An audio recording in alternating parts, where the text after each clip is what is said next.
From the participants, when you're watching my screen and you're seeing my little picture on the corner over there, does it matter to you that you can't see my face?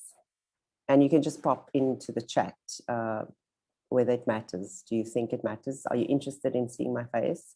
You're more interested in seeing that my little picture's there, or you're just watching this boring PowerPoint slide? So just put it in the chat what you think about not seeing my face. I see that you're saying yes. Fazila says yes, it does matter. Hannah says yes, it matters. Leslie says yes. So I wanted to find out from you, the reason why I'm asking you this is because one of the biggest issues around, I think the consensus, besides, I think Keisha, is it Keisha? Sorry if I mispronounced your name. It doesn't matter to you, so you're not interested in seeing my face, that's no problem. But if I was to do this, if I was to say, okay, I'm gonna stop sharing and I'm going to put on my video now. So does it matter to see my face now? Because I'm currently a rabbit. If you guys are a little bit confused, a rabbit is teaching you today. Does it matter that a rabbit's teaching you? I'm really an intelligent rabbit, so trust me. So would it matter that it's a rabbit? I see a no. Keisha's still saying no. Wow, you guys are really easygoing.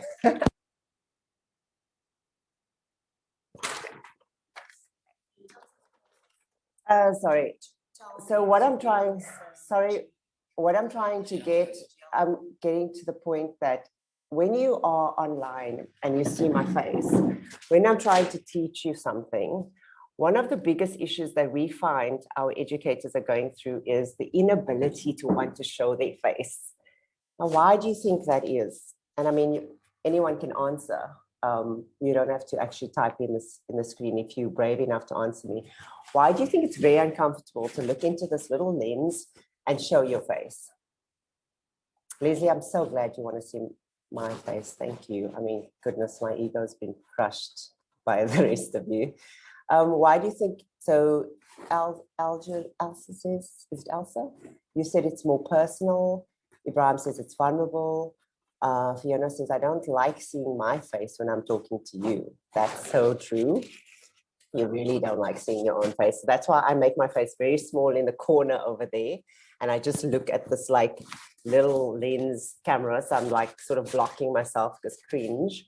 And I feel like even in our MS Teams meetings, most of the time we'll put our cameras off. And I mean, that's probably because we don't want to watch ourselves, but we also don't want to be seen. So the idea of what we're trying to do today is actually set up for you that inner feeling about this.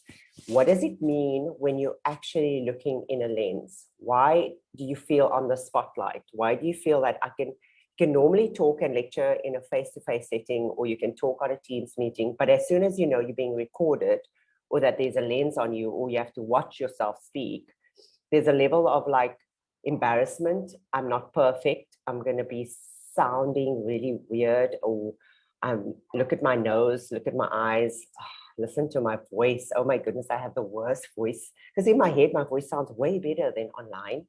And then the hardest thing I think to get over is you are busy creating a digital footprint. And when you're putting something out there and it's being watched by students or somebody else, you understand that you cannot control how you are seen. So once you make it, that's it. And then you're putting it out there, and then it can be downloaded and shared, and it can go viral. And before you know it, you're a meme.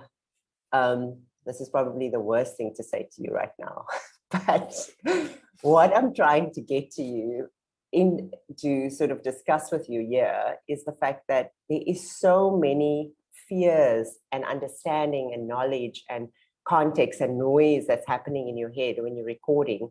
And that's why you actually just choke up subconsciously. So you understanding all of this context of making a video, and then you understand subconsciously that all of these things potentially could happen. And you also in a level of saying, well, if I'm going to put myself out there, why can't I just hide behind this PowerPoint? Because I don't mind if my voice is there. I'll just stop my video, I'll just record, and I'll put this lovely PowerPoint and I can just hide. So the idea that I'm trying to provide is that when we think about making videos at home, or what, we are not really thinking about the end user. We tend to think about ourselves and how making this video makes us feel. And that's fine. You know, it's really hard to sort of, when you decided that you're going to get into higher education, it's really hard to think about, wow, I'm supposed to like now be on camera. I'm supposed to now know how to edit. I'm supposed to now know how to write and talk and be perfect. I'm supposed to deliver like a level of understanding of this work and then still make videos, which is what Stefan and Laura and all of our jobs are. We are experts in making videos. So here we are, higher education, COVID, lockdown, and suddenly everybody has to become an expert in editing, when in actual fact, we've taken 20 years to learn to edit. So I think the dynamic of expecting people to make videos is really, it's become overnight the sort of greatest skill you can have, but in the same way, it's become a really, really difficult learning curve. And this is what I wanted to contextualize, that making videos from home is not an easy thing. Going through the process of your own internal dynamic about it and your own internal process, as well as knowing the technical skill to do it, takes a lot of work. So we have at our UCT Salt studios, we have a 1-button studio, and you come in, you press a button, the camera set up, the lights are there, you know, it will get into your Vula, your video, you can just cut and top and tail it, and you look amazing because we have bridal lights and it makes everyone look like they have a natural facelift. So like what I'm trying to say is, even for us who are trained video people, we find it very difficult for educators to just learn the skill and also be amazing at it. So give yourself permission to understand that it's not supposed to be perfect. Everyone understands we're doing these things from home. And one of the key factors that I'm trying to give you is the idea that doing the video and making it, even if you are showing your face for 5 minutes or 2 seconds or 30 seconds, all you're doing is being human. So all you're doing for your audience is saying, this is my face. Hello, my name is Nawal. This is my face. This is who I am. And I'm going to teach you about making videos from home. And then you can put off your video and you can go through the slides, and then you can say goodbye in the end and show your face. I think once you get through that initial, you know, like, okay, let me just give them 30 seconds of my face moment. It's so that the viewer, like you all, could just see who I am and then realize, okay, this is actually the person that's talking to me. Do I believe what she's saying? Do I know her? Is she coming across? And you're not like focused on that if you don't see my face. So what happens is, if I didn't put on my video, maybe you would have been wandering around in your head about, who is this person? What is she doing? What is she saying? So I find, like, get through the issue around, what does this person look like, so that the viewer can then move into the content. So that's all I want to say about that. It's about being human. So is there any questions that I haven't answered, or you guys are not answering? Because I just want to pause there, Laura. I feel like I'm speaking to myself, seriously. Yeah, well, there's no questions at the moment. Like, I'm like, where is everyone? They're very quiet. One about the video, when you're actually making videos for yourself, it's like you literally feel like you sitting in a room by yourself, talking to yourself. That's, if you're really good at being like super narcissistic and you're like, I'm amazing, I can just talk to myself for hours, you'll be very good at this. No, I'm kidding. So if you can see on the slides, what we look at when we're making videos is the pedagogy of vulnerability. And we approach this in our studios, especially, and especially with video in higher education, because when you think about the pedagogy of vulnerability, it's around what teaching online has done to educators in general. You've got to get to a level of vulnerability that resonates with the concept of openness and intimacy. So why I say put your video on, show your face, be human, is because the magic of learning happens when you see my eyes looking at you. So intimacy in learning, the connection through learning, happens in your eyes. It happens when that student thinks you are speaking directly to them and that they matter. So if I had to put my video off, like the whole time, part of what I believe is lost is that intimacy. So somebody might be reading my PowerPoint and they might be saying, okay, I can hear a voice, but really what you're not seeing over and over again is this face and my eyes that are trying to say to you, this is the human being that's teaching you. This is what I believe. This is what I know about teaching video. And the intimacy is just between me and you.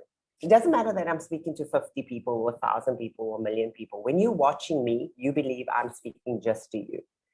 And I'm not thinking about my not symmetrical face or the fact that I've got an annoying voice. I'm just speaking about how do I connect with a person on the other side of the screen?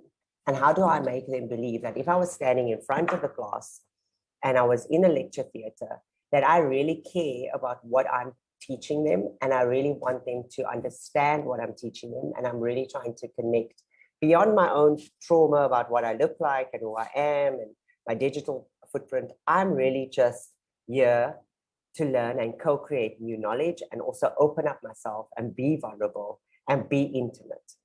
And I know it might sound a little bit out there, but we find that your greatest strength is your ability to be vulnerable. And once you get through this, once you do it once, you'll be amazed at how easy you can actually do this over and over again. So it's like learning to ride a bicycle. Once you get to understand how do I teach through this lens, that's what happens. So there's actually no limits, like Laura said, there's no limits of how long. I think what matters is what is the content you're teaching. So if you're showing something on the PowerPoint and you need them to read the PowerPoint, right? And you don't want them to focus on your face, then you basically stop the video. Then you say, okay, the concept is simple. Open yourself up, contextualize that self in societal constructs and systems, co-learn and admit you do not know and you are human. So you want them to see that quote from Brandmeier and you want them to focus on that. Then put your video off. But if you're trying to explain to them that in actual fact, what I am doing right now is being vulnerable with you, right?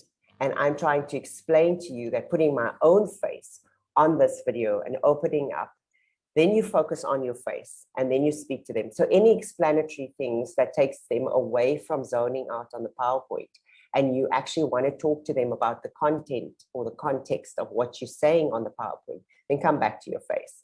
I believe that you have to show your face initially. You have to say, hi, my name is so-and-so. This is what we're going to learn today. And I also believe that you have to say goodbye. So when we're in a meeting or we're in real life, we don't just walk away from somebody and switch off our video or just ignore them. So it's also about etiquette. Say hello and say goodbye. And in between that, if you want to show your face on explanatory sections, then show your face on doing that. Narrated PowerPoint in our next session shows a nice way for you to record quick little videos that you can insert in your narrated PowerPoint, but Stefan will show you that. So I really want you to understand that. Let me ask you guys a question. Do you think you know me after listening to me for, 20 minutes? Do you think who I am, the integrity of who I am, is somebody that I'll be the same when you meet me? Or do you think I'm just acting and I'm faking all of this? So you can pop that in the chat. Do you think you know who I am? Like, is Nawal the same person that you're going to meet? If I meet you, Aviva, in front, office, do you think I'm going to be like this? Or do you think I'm super faking it? Lee says I'm the same. I hope I know you, Lee, in real life. I think you are genuine. I got a better sense of you who I meet when I do, not faking it, okay? So that's the key. I could be a really good actor and actress, sorry. But what I want to say to you is that when you have a level of connecting with people in the video, you need to understand that who you are should be the same as who you are in person. So there shouldn't be a lot of acting. I mean, I don't even have a script. I'm not even teaching or saying anything to you from a script.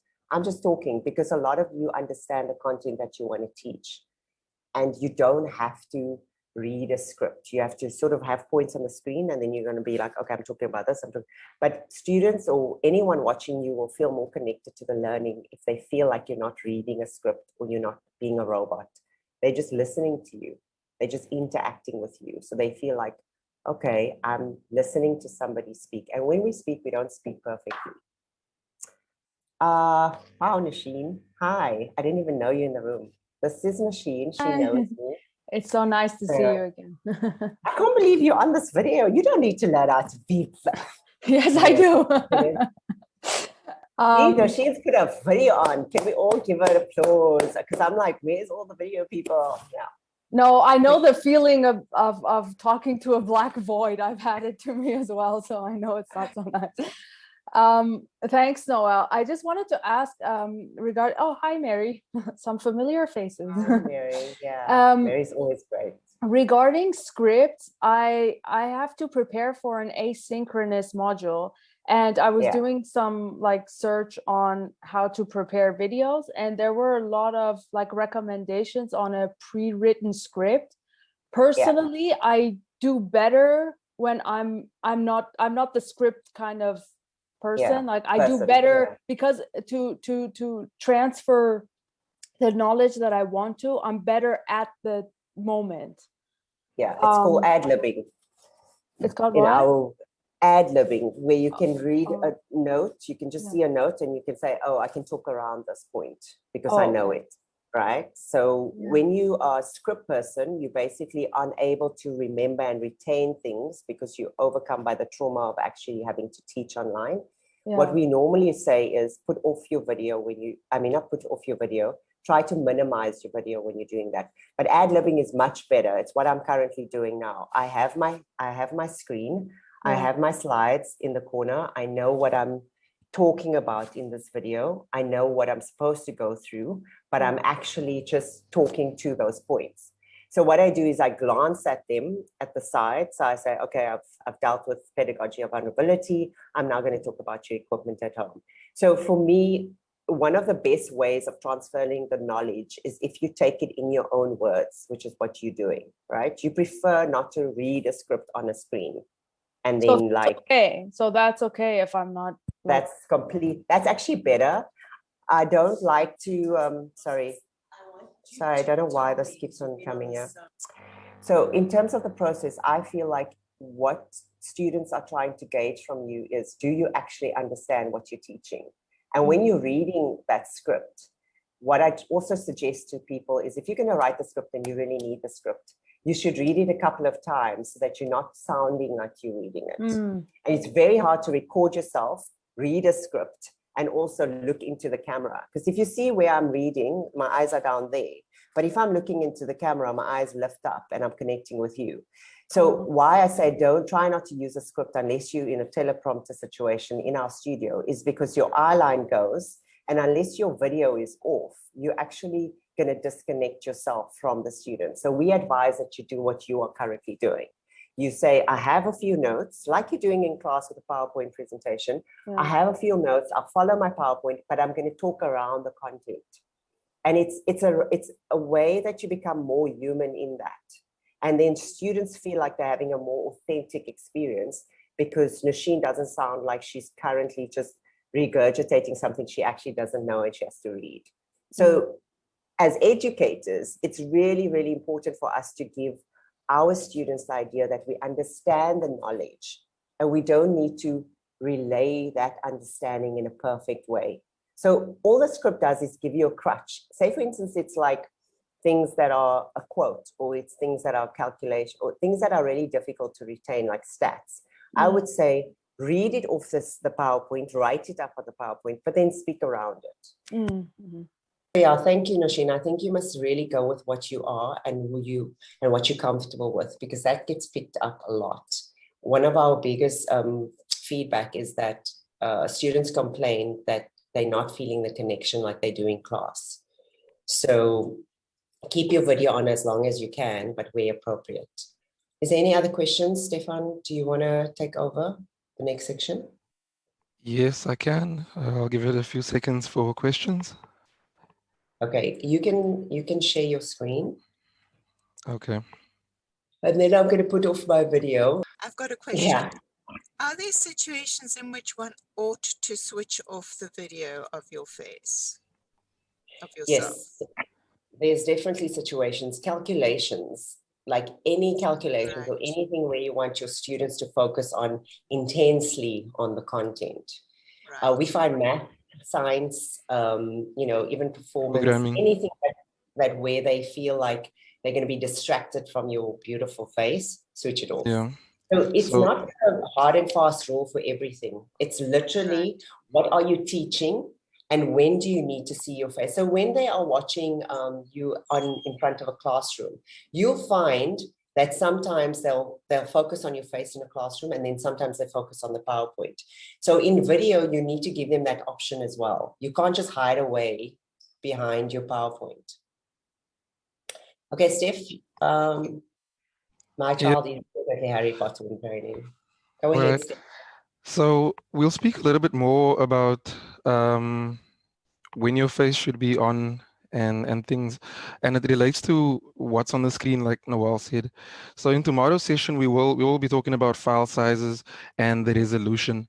If you're doing a screen recording of software and there's a lot on the screen and students need to zoom in and see what's happening. Yeah, we will talk about that tomorrow and in the next session. So the narrated PowerPoint and the open cast sessions.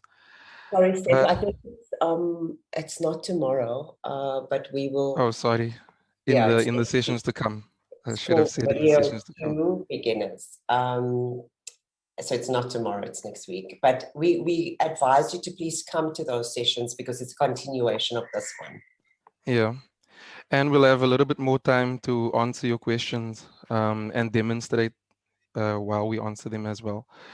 Okay, so for this session, we are focusing on the preparation, the pre-production, how to get your setup good, and a brief overview of what we will be doing.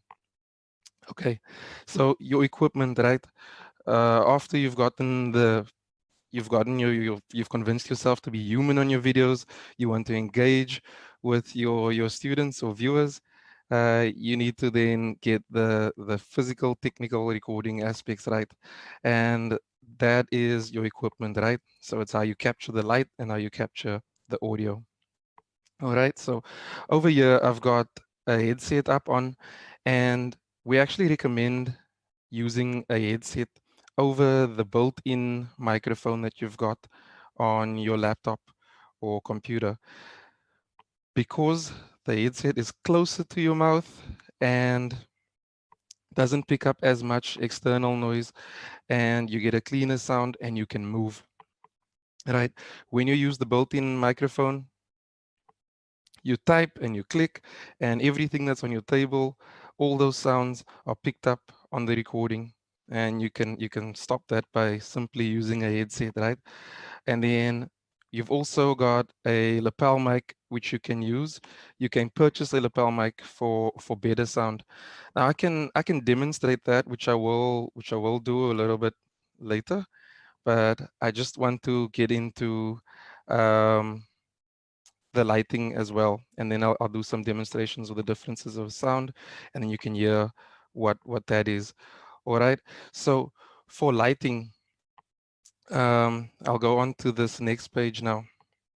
Steph, why don't we first ask everyone to do our little fun demo that we like to do. All right. So if everyone can switch their cameras on, we'll go through this together. We'll see if we can get it right. Okay, I can see. I need to see more. Okay. I'm just having a look at everyone's cameras, And we've got quite an amazing crowd today. All right, so I'm going to pick on a few people just where I see things that we could correct. All right, so if everybody looks at Aviva Lazkov, right, can you just put on your mic and tell me what you think Aviva could improve, how she can improve the engagement within her video? We're still Aviva just Lazkov. seeing, hi, we're still just seeing the PowerPoint, so we can't see each other's faces. Oh, let me stop the share then. All right, can you see each other's faces now? You should be able to. I can see everyone's face. If you put on gallery view and then Aviva, can you just put up your hand and everyone wave? Yeah, there's Shame. arrows on the left and the right. Just scroll until you can see Aviva. I've lost her as well. Where is Aviva's video? Got it. Okay. Okay, so I have lost Aviva's video. Oh, there, I've got it. I can see the end. Thank you, Aviva. All right, so if anybody can put on their mic and just tell me what you think Aviva is doing wrong. What would improve the engagement? How can she engage more with her viewers? Her face was bigger, If her face was bigger, right? so she's closer to the camera. Yeah. So if Aviva could move closer to the camera, but then also her eye line, right? Where your eyes are looking. So like Noel said, if I'm looking at my notes at the bottom of the screen now, I'm not looking at you. And Aviva's looking at a screen so that she can see the video, and she's turned away from the camera, right? So if she were to record like that, it would be very problematic because it would be as if you're speaking to somebody and the person's on the side and you don't really care about them because you're looking elsewhere. And then the eye line, it's very important. And then the framing. So Yeah, we who would can want, who can see what's wrong with my framing? I'm like, come on. You can all score 100% from this. So yeah, Your eyebrows are lovely. yeah, so if I rocked up in the job in this training like this, you'd be like, why is she on blue space? And all I had to do was have this lovely big book. And if all of you can just see what I'm doing, this is a normal table. When you type, you need a normal table height. And all I did was pop it on a book. So I just pop my laptop on a book. It lifts me up, yeah. gives me some shoulders. Please give some shoulders. Shanali, definitely, Shanali, come on. Look at your headroom over there. You should be a genius at this. Like, Shanali works with us, so I can't believe she's gotten that wrong. So we need a bit of shoulders, a bit of height, headroom. Headroom is important, and so is so I've got a green screen background because I've got a 4-year-old that's tied up. So genuinely, if you want a little bit of space here for your hands, a little bit of height, but if you right up into the screen, that's also a problem. So Nikki, I would say center yourself a little bit, move over into the middle. Yeah, either push it a little bit back or a little bit forward, depending on where you feel comfortable, and adjust. So I want all of you to do this. Mary, you are not even looking at me. You're on the other side of the world. But Mary's done this before, so she's really good. Okay, Sorry, I'm multitasking. Yeah, Nasheen, I think you have too much headroom. I'm lost in that painting at the back of you. I want to see your eyes more. So the main thing is intimacy, remember, in your eyes. When I'm looking at you all and I bring it forward, bring it forward, bring it forward, I can see you in my little lens. This is the biggest trick. If you actually walk away with anything else but this, just rub over your finger with that screen, that little lens on your laptop. Normally people are like, why am I so hazy? And That lens is dirty. I was like, just wipe your lens, people. You'll look like you've washed your face. Stefan, you can do the lighting now because you've got a great... all right. And stop picking on people. Just like make it look nice. I'm so sorry. I'm so sorry. I'll stop picking on people. So everyone can... Sorry, I've got one question. Is, All is right. there anything you can do for your glasses? Can you get glasses that kind of don't reflect the light? Because that can be terribly distracting. I was watching a webinar the other day, and the person whose glasses he had kind of rounds. The ceiling lights were reflecting on his glasses, so he looked like he had kind of little round things on his glasses. Yeah. It was terribly distracting. Yeah. And Yeah. I'm kind of So conscious that my glasses reflect a lot. yeah, I need sometimes to you'll see the so you, screen, you'll see the computer screen in your glasses. Or you'll So see that's or Yeah. just shining. the glare is actually a problem that we struggle with even in the studios with our fancy lightings and everything set up, because it's the angle that the light hits your glasses with, right? So because we know it's the angle that creates the glare, by you alternating that angle, you can fix that problem. So if you were to take the back Just of your glasses and raise it Stefan, slightly, use Leslie as an example, or Ingrid, yeah, because both of them have glasses. I yeah. think So Leslie is a good one. Mary actually has lens. She's got glare on her Yeah, glasses. yeah, Mary's So got if we look at Mary's, right, and then Mary, if you take the back of your glasses where the little curved part and you raise that slightly, right, yeah, but Mary's raise it a little bit more. leg. Okay, no, it's you just want to change the angle of your glasses. So if you rest it on your nose a little bit further down, or you can raise the back and get it to stay there. So if you're, then And that also, the angle of the light disappears. Um, Stefan, Mary's laptop screen is very low, right? So that's why she's getting that yeah, glare. And if you look at where her window is, so if you look at Leslie's window and where Leslie's glasses is, you're going to see that yeah. reflection a lot more. Ingrid's also got it nice and clear, and Yeah. Shanali. Yeah, so it's all about the angle. So if Mary were to raise her screen, the glare might not be there if the glare is coming from the screen.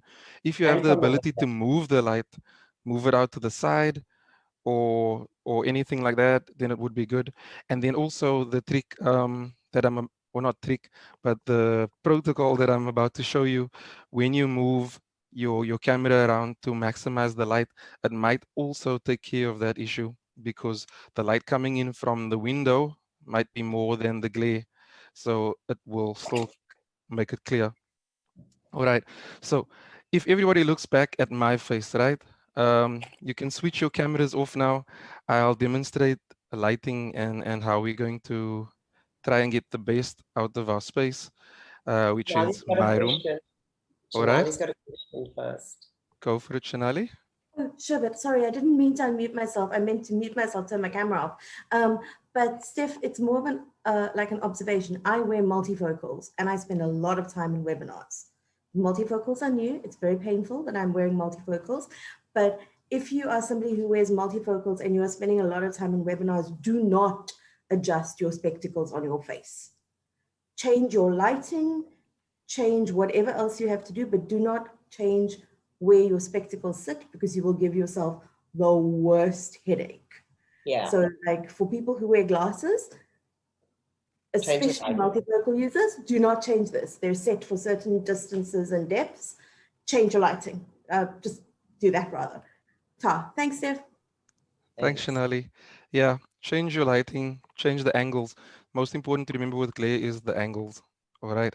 So currently in my face, I've got one side of my face that's really dark, and I've got one side of my face that's really light. And my desk is set up like this. And that's problematic because it's going to distract people. You can't see my face clearly. It's not maximum engagement, right? So how would I fix this? Once I've got my framing right, like Noel said, you can put books under. First, I make sure that they can see me like we would in reality. So when I'm speaking to somebody, it's going to be more or less like it is now. So I've got my framing right. I've got a little bit of headroom. I'm not right here. I wouldn't speak to anyone like this. I wouldn't be in your face like that. That would be very dangerous right now with COVID and all, but we wouldn't do it even without COVID. So you get your framing, how you think it would be if you're engaging with somebody, speaking to with somebody in real life. So you want to mimic the reality, right? For maximum engagement.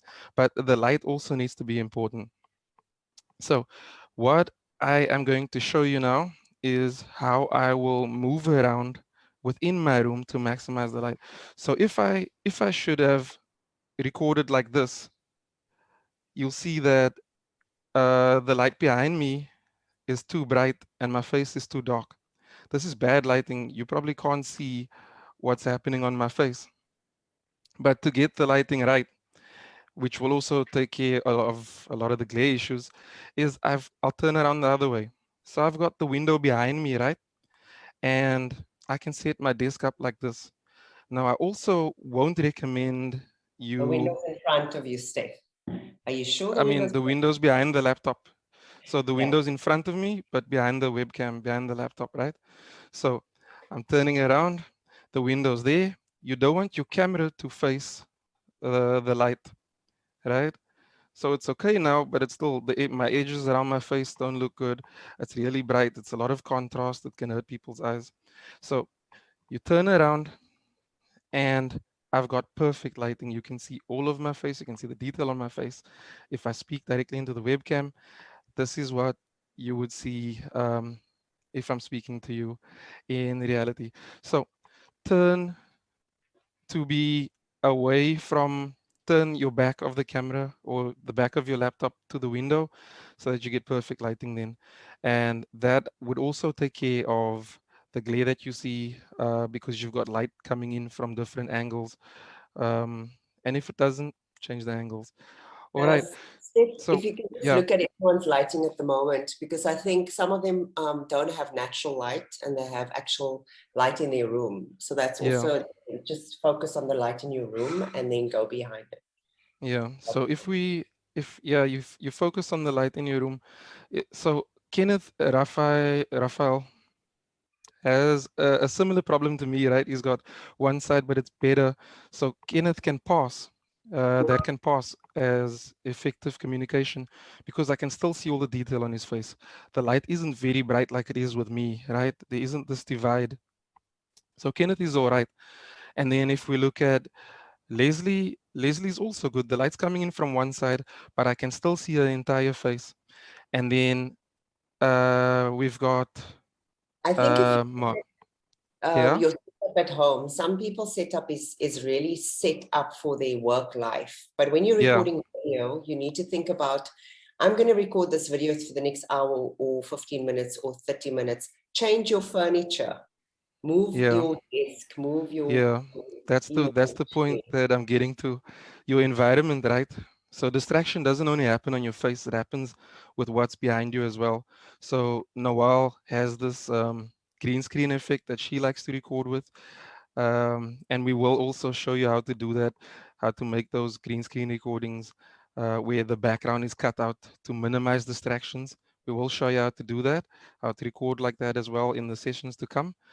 But if I look at Leslie's video, there's something to consider, right? Leslie's room is very busy. There's a lot of things that I would focus on should Leslie be lecturing to me. I'll be thinking about what is that flag? What is who's she supporting? What is that, a sports team or something? There's a flag there, and then she's got something that looks like a lamp on the back there. So there's a lot going on, and she's sitting in a seat that looks like a racing car seat. So there's a lot that I'm thinking about and not focusing on what she would be saying. So your environment is very important, gaming right? seat. You should recognize it. No, they're not allowed to game in my team. They have to work. Yeah, I'm not a gamer. I'm not a gamer, Leslie, but I am a car enthusiast, so I do recognize that it's for racing, at least. In terms of, Shajila's asked, how can lighting be improved for making videos without natural light? So I don't know if you all know, like young people are using these round LED TikTok lights, and they make your eyes look like they really got amazing room. And so we've got a lot of our educators who are buying these lights just to put in front of the camera on their laptop. Yeah. And it makes your face like pop, basically. So if you want to invest in that sort of LED round ring light and you're lecturing a lot, I would say do that if you don't have natural light. But natural light, if you look at I'm just moving away from my window and to my video, literally looks like I've got a filter that I'm changing up. So I still think, like Leslie, for me, I would say focus on finding the light. Just look towards the light. Marlene, I still see too much headroom, too much side room. So when you get a little bit of a book, lower, build yourself up, put yourself up, and then take away the screen. If you see a lot Or of just use space, your chair if you've got an office chair like I do. See, if I pull the lever on the side, I'm gonna drop down and I'm a lot lower, but I can just use my chair to raise me up and I'm there again. I'm where I need to be. You can use your chair, you can use books. But you want to get the view that you see when you speak to somebody, right? okay. Or get it as Mary's close to got a that as possible. question. Mary's got a question. Okay, go ahead, Mary. Hi, so I had a question about this whole thing of green screens. You know, because apparently you can get a green screen backgroundy thing, but it seemed like a purchase stuff. Yeah. Which means that when you put on a false background, you know, your institution or whatever, you then don't get the that very strange appearance of you know, of your hands and things zooming in and zooming out. And it seems like it is a thing that you apply, you know, proper green screen. I just wondered if UCT had that, or are you going to be discussing it? So the hack that I will be discussing is actually using Teams to apply that effect. So it's not going out and buying a green screen and setting up your lighting for that, because that process is it's actually, it takes a lot, right? And it takes a lot of expertise to get it right. You need software to cut out the background. You need the lights to be perfect so that the green is consistent throughout the screen and all that. So we don't recommend you actually doing that.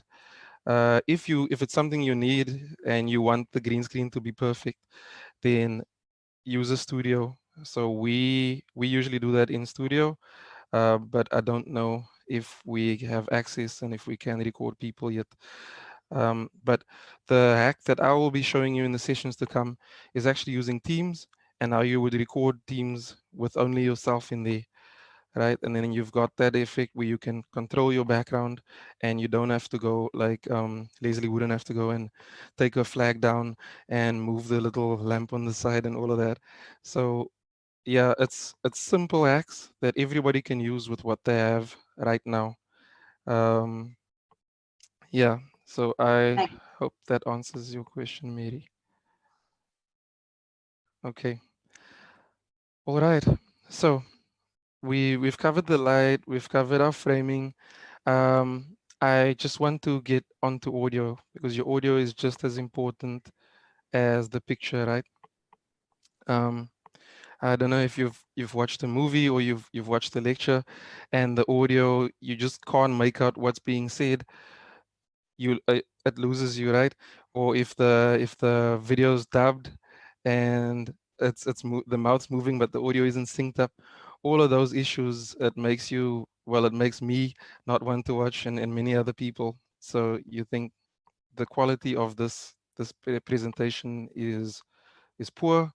I'm not going to waste my time, and that will also throw people off. So you want to get the best quality of audio you can, right? So just like the environment was important for picture, it's the same for audio, maybe even a little bit more for audio now. Because if I were to go and record audio in my bathroom or in a place that I just moved into where there's a lot of tiles and walls and empty spaces, it's going to be very reflective. And everybody's going to think, why am I down a passage? Why do I sound like I'm down a passage or corridor or something? I need to minimize those reflections, right? So when you speak, the sound comes off the wall and it comes back onto the mic. We don't want to get the sound that's coming back off the wall. We only want to get the sound from my mouth to the mic, and we want to create the shortest distance. So we want to minimize that sound coming off from far, coming back off the walls from far. And the best way to do that is to choose a room that has as much absorption as possible, right?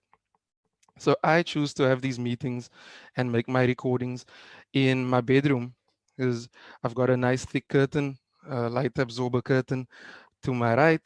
So, and then I've got my bed on my left, and I've got a wardrobe at the back. Even though the wardrobe's a hard surface, on the inside there's clothes which also absorb a lot. So the sound will move through the wardrobe and it will be absorbed by my clothes. The bed is very important. It absorbs a lot. So people's lounges are also good. You've got carpets in your lounge that absorb.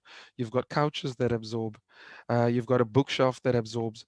So you move around and make test recordings in the different rooms to see which room has the least reflections or echo. Like echo is a term that is better understood by people who aren't sound professionals. So you listen for the echo. You don't want to sound very far away. You want to hear your sound clearly. And this all adds to that engagement, the illusion of it being real. So you want to get closer to real, closer to how they would hear it, right? Okay, so there's that. And then if you have found your environment that doesn't have a lot of noise, maybe your neighbors like playing calm music or hip hop music or whatever, really loud music, it's best to then go to, I don't know, someone's house, a friend's house, where you won't pick up all that noise that will cause distractions. But after you've found your environment that's quiet and not very reflective, you've got a lot of absorption going on, your equipment then is important. And that's what I'll demonstrate now. So you've been listening to me speaking with this headphone. These are gaming headphones. That's probably why Leslie thought I'm a gamer. It's Sennheiser gaming headphones. It's really expensive. And I think the focus is on the sound quality, but the microphones are also decent. But you don't need a fancy headphone like this. And also for a lot of people, this huge headphone, it's distracting, right? So it might be better to go for the headsets that come in your along with your cell phones. So those are discreet. They tiny, they fit inside your ear, and they've got a microphone that hangs somewhere around here, so it's still close to your mouth, but it doesn't seem like you've got this big gadget on your head. So we recommend those because the quality is also nice. And yeah, in most cases, when you make a call or a cell phone recording using that, it sounds good. All right. Then the best option for quality, for sound quality, would be a lavalier mic or lapel mic. And it is actually this. This is a little mic. So when you watch Supersport, you watch the pundits or any commentary on TV, on the news or whatever, you'll see that they have a mic like this, which clips onto your shirt or your collar, and you have much better sound quality. So these were designed for speech, and you can get it close to your mouth, and um, you can get it close to your mouth, and it's a great option. So these, you get options that aren't very pricey, but I'll show you the difference in sound now. All right, so you're currently hearing the headset. We're going to have to wrap up quickly, and I just wanted to say to them that there is options on Takealot, but only if you're going to be teaching quite a lot should you invest in very good equipment. If you've done a lot of your work in terms of with the headsets and you're happy with it, then that should be fine. But I feel like a lot of people, you don't need to invest in such a high-end equipment, only if you're going to find the set in your cell phone is perfect. It's going to be more or less what you're hearing now on my headset. So I'll just, for the sake of time, I'll just quickly pull out this headset, and then it'll switch to my onboard sound, and you can hear the difference and how much better this one sounds. So, Kisho, I don't think ICTF has the type of lapel mics we're talking about because they specialize for video production, but Takealot does have them. The one we recommend is actually on the slide, right? It's on the slide, the PowerPoint slide, Stefan. Yeah, I think it might be. We've got, the Ari mic. The Ari mic is on Takealot. So Ari mic, lapel mic, and then things to look for when you purchase. You look that it's a TRRS mic, right? Or look for things like mobile phone compatibility. If it works in your phone, it will work in your laptop, right? So mobile phone compatibility is what you will be looking for. So yeah, you can probably hear the difference in the audio now. You can hear the dog barking because I've got my laptop microphone. Yeah, and then I'll just plug in this lapel microphone and you won't hear that anymore. Okay, so if I've got it clipped to my mouth, this is the lapel microphone, and you should hear my mouth my voice in greater detail. Okay, I'm gonna pull Yeah, that but it's gone much lower because your volume is low, Steph. So even though I can hear you, the volume's Yeah. gone. So Okay. So the settings to control your volume, we will show you in the sessions to come as well, how you set the volume for the mic that you got, how to set up the mic. okay, so if there's any questions, we just want to wrap up. What we want to do is show you the demo next time we meet. We'll definitely have more of how to make your videos online. So we use narrated PowerPoint, and we have a screencasting on OpenCast Studio, which goes directly into your Vula account. So if you want to come to those 2 sessions, we also have webinars that have been recorded, as well as videos on our resources pages. But you are welcome to also do one-on-one consultations after you've done a video and you're having trouble with it. And Laura can just pop our email online for you, so you can contact us directly.